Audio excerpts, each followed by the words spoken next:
हम मसीही कहलाते हैं, लेकिन क्या हमारा जीवन सच में मसीह जैसा है? क्या हम चर्च जाते हैं, बाइबल पढ़ते हैं, प्रार्थना करते हैं, फिर भी आत्मिक रूप से कमजोर क्यों होते जा रहे हैं? कहीं ऐसा तो नहीं कि हम मसीह को मानते हैं पर मसीही जीवन जीते नहीं? अगर आपके मन में भी ये सवाल है तो आज का ये वीडियो आपके लिए है, क्योंकि आज हम जानेंगे वो 5 कमजोरियां जो मसीही जीवन को अंदर से खोखला कर रही है और जिनसे हमें तुरंत सावधान होने की जरूरत है। बिल्कुल भाई, ये रही वो 2-3 लाइन जो आप वीडियो की शुरुआत में इस्तेमाल कर सकते हैं। आप सभी को प्रभु यीशु मसीह के पवित्र नाम में हार्दिक शुभकामनाएं और जय मसीह की। मैं आपका स्वागत करता हूं आज के इस विशेष वीडियो में, जहां हम मसीही जीवन से जुड़ी सच्चाइयों पर परमेश्वर के वचन के प्रकाश में बात करेंगे। आप सभी को प्रभु यीशु मसीह के पवित्र नाम में जय मसीह की। मैं आपका स्वागत करता हूं आज के इस विशेष वीडियो में, जहां हम मसीही जीवन से जुड़ी सच्चाइयों पर परमेश्वर के वचन के प्रकाश में बात करेंगे। पहला पॉइंट, जब हम मसीही जीवन में आत्मिक रूप से बढ़ना चाहते हैं तो सबसे पहली चीज जो हमें पहचानी चाहिए वो है आत्मिक गहराई की कमी। आज के समय में बहुत से विश्वासियों का विश्वास केवल ऊपरी सतह पर है, जैसे कोई व्यक्ति किनारे खड़ा होकर समुद्र को देखता है लेकिन कभी उसमें उतरता नहीं। हम चर्च जाते हैं, भजन गाते हैं, कभी कभी बाइबल भी पढ़ते हैं, लेकिन क्या हम वाकई परमेश्वर के साथ गहराई में चलते हैं? लूका रचित सुसमाचार अध्याय 5 में जब पतरस पूरी रात मेहनत करने के बाद भी मछली नहीं पकड़ पाया, तब प्रभु यीशु ने कहा, गहरे पानी में ले चल। और जब पतरस ने आज्ञा मानी तो उसका जाल मछलियों से भर गया। ये एक बहुत सुंदर चित्र है। जब हम अपनी समझ और सामर्थ्य से बाहर निकलकर प्रभु की बातों में गहराई में जाते हैं, तभी हमारी आत्मा फलवंत होती है। परमेश्वर सतही भक्ति नहीं चाहता, वो हमारे पूरे मन, पूरी आत्मा और पूरे प्रेम से हमारे साथ संबंध चाहता है। पुराने नियम में हम दाऊद को देखते हैं। जब उसने पाप किया तब उसने बाहरी रीति रिवाजों से खुद को सही नहीं ठहराया। उसने कहा, हे परमेश्वर, मेरे अंदर शुद्ध मन उत्पन्न कर। वो पश्चाताप दिल से था, सिर्फ जुबान से नहीं।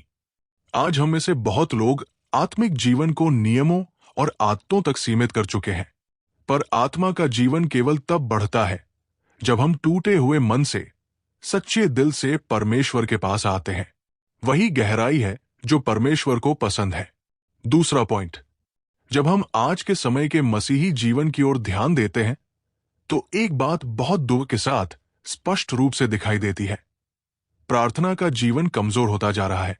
ऐसा लगता है जैसे प्रार्थना अब केवल एक जिम्मेदारी बन गई है, न कि एक जीवित और आत्मिक संबंध। प्रभु यीशु जब पृथ्वी पर थे तब उन्होंने अपने चेलों को कोई बड़ा उपदेश नहीं दिया कि प्रचार कैसे करना है, लेकिन उन्होंने एक खास बात सिखाई, प्रार्थना कैसे करनी है। क्यों? क्योंकि वह जानते थे कि आत्मिक शक्ति का असली स्रोत प्रार्थना है। बाइबल में हम दानियल को देखते हैं, जो राजा के महल में रहकर भी दिन में 3 बार अपने परमेश्वर से घुटनों पर झुककर प्रार्थना करता था। उसका जीवन कठिनाइयों से भरा था, फिर भी वो प्रार्थना में स्थिर और विश्वास योग्य रहा। जब उसे सिंहों की मांद में डाला गया तब वही प्रार्थना उसकी रक्षा बनी। प्रार्थना कोई बोझ नहीं है, ये परमेश्वर से मिलने का विशेष अवसर है। आज हम में से बहुत से लोग मोबाइल और सोशल मीडिया में समय बिताते हैं, लेकिन जब प्रार्थना की बात आती है तो बहाने बना लेते हैं कि समय नहीं है। सच्चाई तो ये है कि जब हम प्रार्थना से दूर होते हैं तो हमारी आत्मा सूखने लगती है, क्योंकि आत्मा की सांस प्रार्थना ही है। यीशु मसीह ने जब भी कोई कार्य किया उससे पहले एकांत में जाकर प्रार्थना की, कभी पहाड़ों पर, कभी रात भर, कभी अकेले में। क्या वो नहीं जानते थे कि क्या करना है? जानते थे, लेकिन उन्होंने पिता से संबंध को पहले स्थान दिया।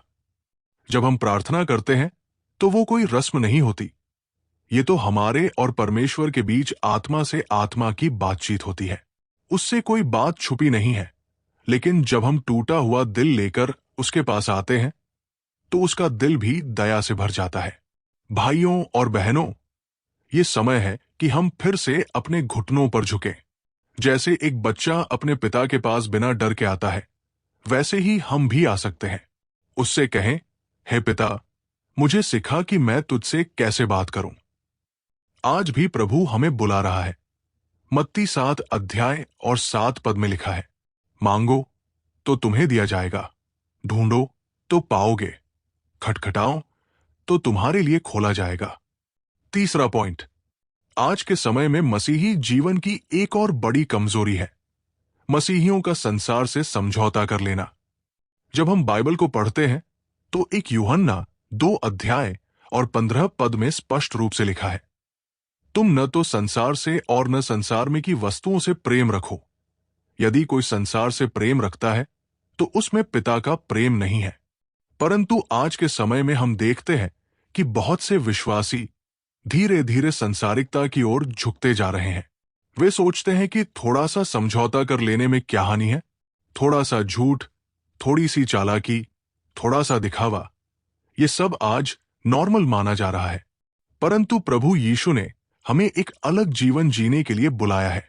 जब शद्रक, मेशक और अबेदनगो को राजा ने झुकने का आदेश दिया तो उन्होंने कहा, हमारा परमेश्वर हमें आग की भट्टी से छुड़ा सकता है, पर अगर न भी छुड़ाए तो भी हम मूर्ति के सामने नहीं झुकेंगे।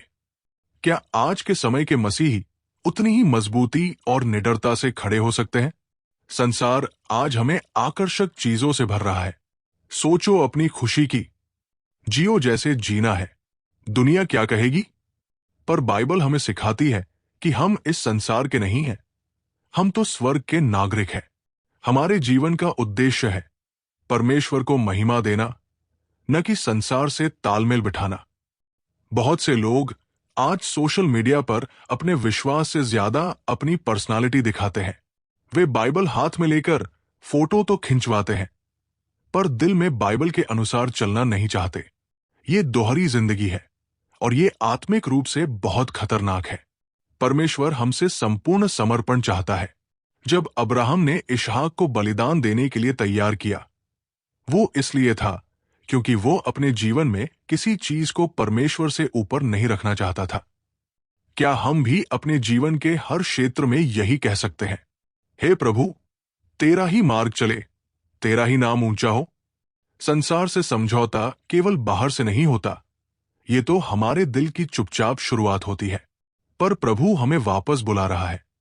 2 कुरिन्थियों 6 अध्याय और 17 पद में लिखा है, इसलिए प्रभु कहता है कि उनके बीच में से निकलो और अलग रहो, और अशुद्ध वस्तु को मत छुओ तो मैं तुम्हें ग्रहण करूंगा।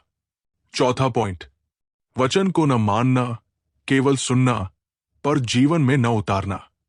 आज बहुत से मसीही केवल बाइबल को सुनते हैं, पढ़ते हैं, प्रचार में आमीन कहते हैं, पर जब बात आती है वचन को जीवन में अपनाने की, तब पीछे हट जाते हैं। याकूब 1 अध्याय और 22 पद में स्पष्ट लिखा है, परंतु वचन पर चलने वाले बनो, और केवल सुनने वाले ही नहीं जो अपने आप को धोखा देते हैं। लेकिन हम केवल ज्ञान इकट्ठा कर रहे हैं, आत्मिक आज्ञाकारिता नहीं दिखा रहे। यीशु ने कहा था कि जो मेरी बातों को सुनकर उन पर चलता है वो बुद्धिमान है। पर आज हम चर्च में बैठे बैठे बहुत कुछ सुनते हैं, पर जब घर लौटते हैं तो वही क्रोध, वही कठोरता, वही आत्मिक आलस्य हमारे जीवन को ढक लेता है। वचन में शक्ति है, लेकिन वो शक्ति तब प्रकट होती है जब हम उस पर चलने लगते हैं। अगर हम केवल सुनेंगे पर उसका पालन नहीं करेंगे तो हम धोखे में जी रहे होंगे। एक धार्मिक जीवन तो होगा, पर आत्मिक फल नहीं। 5वां पॉइंट, दूसरों से जलन, बैर और प्रतिस्पर्धा रखना, मसीही एकता को तोड़ने वाली आत्मिक कमजोरी। आज मसीही जीवन में एक बहुत गहरी और दुखद सच्चाई है। एक दूसरे से जलन रखना, तुलना करना और मन में बैर पाले रहना, ये आत्मिक जीवन को भीतर से खोखला कर देता है। हम एक ही परमेश्वर की संतान हैं, एक ही आत्मा में बपतिस्मा पाए हुए हैं, फिर भी हम अपने ही भाई बहनों से ईर्ष्या करते हैं, उनकी सफलता देखकर कुंठित हो जाते हैं। बाइबल में 1 कुरिन्थियों 3 अध्याय और 3 पद में पौलुस कहता है, क्योंकि अब तक शारीरिक हो, इसलिए कि जब तुम में डाह और झगड़ा है तो क्या तुम शारीरिक नहीं और मनुष्य की रीति पर नहीं चलते। इसका अर्थ है कि जब हमारे मन में दूसरों के लिए जलन और विवाद होता है, तब हम आत्मिक नहीं, शारीरिक बन जाते हैं। कभी कभी हम दूसरों की तरक्की आशीष को देखकर तुलना करने लगते हैं। उसको अच्छी नौकरी क्यों मिली, उसका काम इतना अच्छा क्यों है। लेकिन क्या हमें यह याद है कि परमेश्वर ने हमें अलग अलग कार्य और बुलाहट दी है। कैन और हाबिल की कहानी इस सच्चाई को दर्शाती है। कैन को हाबिल की भेंट पर जलन हुई और उसने उसे मार डाला। जलन वहां जन्म लेती है जहां आभार नहीं होता, और हत्या वही होती है जहां प्रेम मर चुका होता है। ये आत्मिक रूप से बेहद गंभीर स्थिति है। प्रभु यीशु ने हमें सिखाया, तुम एक दूसरे से प्रेम रखो जैसे मैंने तुमसे प्रेम रखा। ये आज्ञा केवल सुनने के लिए नहीं, पालन करने के लिए है। अगर हम सच में मसीही हैं, तो हमें अपने भाई बहनों की प्रगति में भी खुशी मनानी चाहिए। जलन और प्रतिस्पर्धा आत्मा को घेरने वाली धुंध है। ये न केवल दूसरों को, बल्कि हमें भी परमेश्वर से दूर कर देती है। इसीलिए आज जरूरत है कि हम अपने दिल को जांचें। कहीं हम मसीही होकर भी अपने ही भाइयों से छिपी जलन तो नहीं रख रहे। तो बस आज के लिए इतना ही। भाइयों और बहनों, याद रखिए, प्रभु में हम हर कमजोरी पर जय पाते हैं। आपके जीवन में भी यीशु की शांति और सामर्थ्य हमेशा बनी रहे। प्रभु आप सबको बहुत आशीष दे। मिलते हैं अगली वीडियो में। तब तक मुस्कुराते रहिए, प्रार्थना करते रहिए। सभी को जय मसीह की।